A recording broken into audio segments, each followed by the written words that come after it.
नमस्कार नमस्कार नमस्कार दोस्तों, कैसे हैं आप। मैं चरणजीत अरोड़ा, एक बार फिर से स्वागत आपका मेरे इस चैनल पर higher mathematics by Charanjit Arora. Last time एक वीडियो मैंने आपके साथ शेयर की थी, mathematics for class 10th statistics. उस वीडियो में हमने आपके साथ मीन, अरिथमेटिक मीन जिसे हम कहते हैं, वो फाइंड आउट करना सीखा था। और वो हमने ग्रुप्ड डेटा का अरिथमेटिक मीन निकालना सीखा था आपके साथ, जिसमें हमने 3 अलग अलग methods, direct method, assumed mean method और स्टेप डेविएशन मेथड। तो आइए उसी टॉपिक को और आगे बढ़ाते हुए आज आपके साथ मैं शेयर करने वाला हूं मॉड ऑफ ग्रुप डेटा। अब सबसे पहली बात आती है कि हम लोग मॉड किसे बोलते हैं। मॉड का मतलब क्या होता है? What is the meaning of this mod? Mod का मतलब होता है कि वो डेटा वैल्यू जिसका फ्रीक्वेंसी हाईएस्ट होता है। तो मॉड क्या बोला? डेटा वैल्यू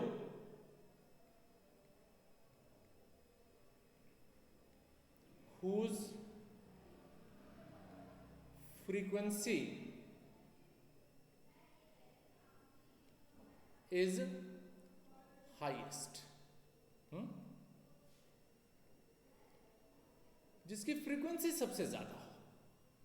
तो नॉर्मल फॉर्म में अगर हमारे पास डाटा होता है तो कौन सी चीज ज्यादा बार रिपीट हो रही है, उसी को लेकर के हम लोग मॉड निकाल लेते हैं।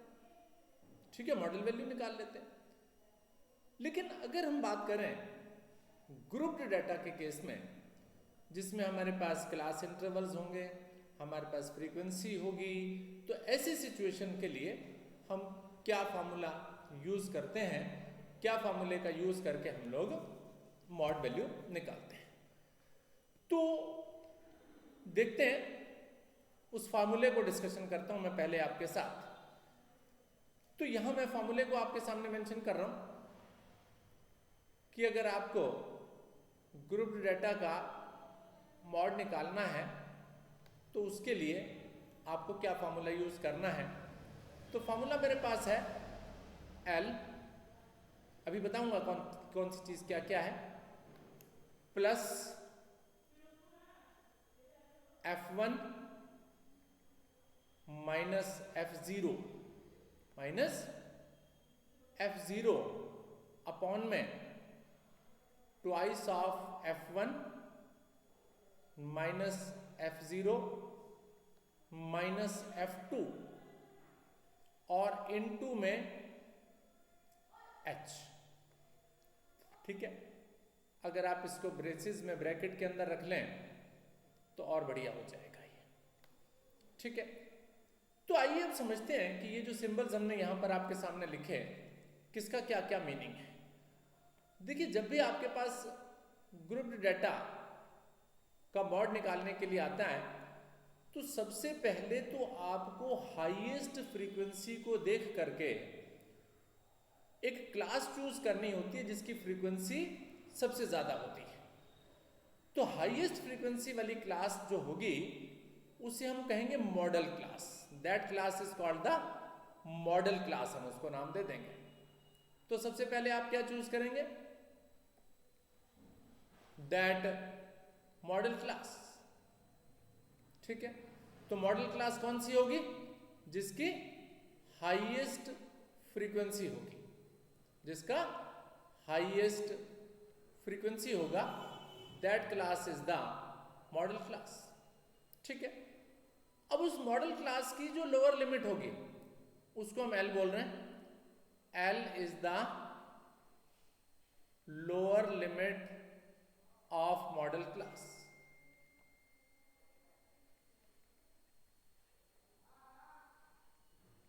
Lower limit of model class. ठीक है, उसके बाद आपके पास उस क्लास की कुछ विड्थ भी होगी, H। h जो है width of model class,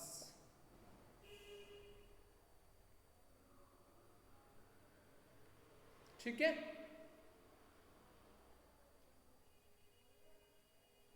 correct. अब f1 is the frequency of model class.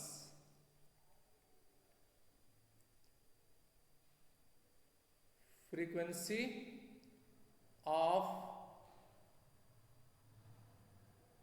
Model class, ठीक है। F1 जैसे मुझे पता चला, मुझे F0 और F2 के बारे में अपने आप आइडिया हो गया। क्या? F0 और F2 ये भी फ्रीक्वेंसीज है। This is the frequency of the pre model class, यानी मॉडल क्लास से पहले वाली क्लास की फ्रीक्वेंसी है। This is the frequency of the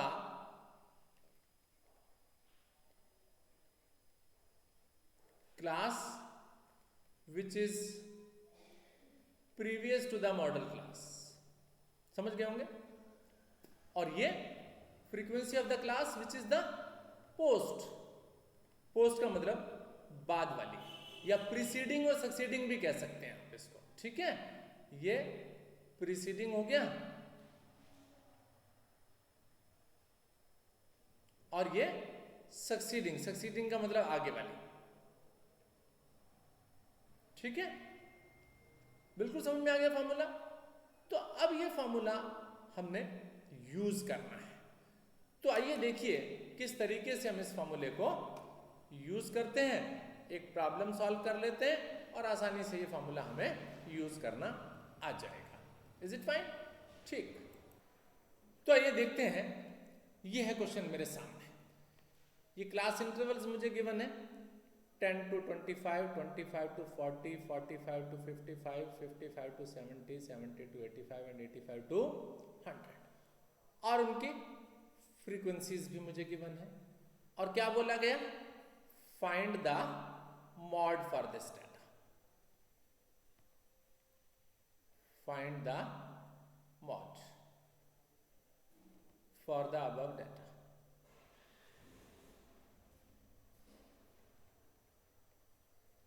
correct. तो मैंने आपको बताया कि सबसे पहले आपको जो भी फ्रीक्वेंसी गिवन है उस फ्रीक्वेंसी में सबसे हाईएस्ट फ्रीक्वेंसी को चूज कीजिए। अब हाईएस्ट फ्रीक्वेंसी यहां पर आपको 7 दिखाई दे रही। तो 7 वाली जो क्लास आपके पास है, इस क्लास का नाम आप मॉडल क्लास दे दीजिए।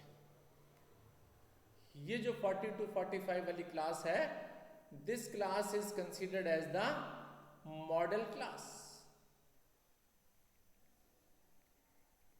ठीक है। तो this is the model class। अब हमें किस किस चीज की जरूरत है? आप बोलेंगे हमें L की जरूरत है। L हमने किसे बोला था? L is the lower limit of the model class। तो मॉडल क्लास जो मैंने चूज की उसकी लोअर लिमिट मेरे पास 40 to 55 है। लेकिन इस बात में एक चीज और ध्यान रखनी है मुझे। वो ये ध्यान रखना है कि ये जो क्लास इंटरवल होने चाहिए ना, ये आपके पास कंटिन्यूअस होने चाहिए, ठीक है। यानी ये 40 है तो ये 40 से स्टार्ट होना चाहिए। कई बार ऐसी सिचुएशन भी हमारे पास आती है कि ये 25 से 39, फिर 39 से 40 से 55। तो आपने देखा ये 39 पर खत्म हुआ, ये 40 से स्टार्ट हुआ, इनके बीच में एक का गैप आ गया। तो आप जब तक इसे कंटिन्यूअस नहीं बनाएंगे तब तक आप इसको मॉडल क्लास चूज नहीं करेंगे। बिल्कुल ध्यान रखिए इस बात का। तो L is the model class, और इस मॉडल क्लास की जो लोअर लिमिट है आपके पास, what is that? That is 40। तो मेरे पास L की वैल्यू तो आ गई 40। और क्या चाहिए था मुझे? H चाहिए था। H क्या है? इस क्लास की विड्थ कितनी है? इस क्लास की विड्थ है 40 to 55 जो है, कितना डिफरेंस हो गया इनके बीच में? वो हो गया 15। तो आपने यहां पर क्या लिख देना? H इज इक्वल्स टू 15, ठीक। उसके बाद क्या चाहिए? इस क्लास की जो फ्रीक्वेंसी है वो F1 हो गया। F1 मेरे पास हो गया 7। और इस क्लास से जो पहले वाली क्लास है उसकी फ्रीक्वेंसी वो मेरे पास F0 हो गई। F0 हो गया मेरे पास 3। उसके बाद F2 आगे वाली क्लास पर चले जाइए, उसका फ्रीक्वेंसी विच इज 6, तो मेरे पास F2 भी पता लग गया, F1 भी पता लग गया, F0 भी पता लग गया, L भी पता है और H भी पता है। अब क्या करना, अब मुझे मॉड कैलकुलेट करना है। तो मॉड अगर आपको कैलकुलेट करना है तो मॉड कैलकुलेट करने के लिए सबसे पहले आप फॉर्मूला लिखिए, L प्लस फॉर्मूला मेरे पास क्या था, F1 माइनस F0 अपॉन में लिखना है 2F1 minus F0 and minus F2 और इनटू में this H। Is it fine? अब इनका वैल्यूज प्लेस करता हूं मैं। तो इनका वैल्यूज जब आप प्लेस करेंगे तो L का वैल्यू आपके पास है 40 plus F1 minus F0, F1 आपके पास 7, F0 3, 7 माइनस 3 अपॉन में twice of F1 2 into 7 minus F0 is 3 and this is 6। Simple हो गया।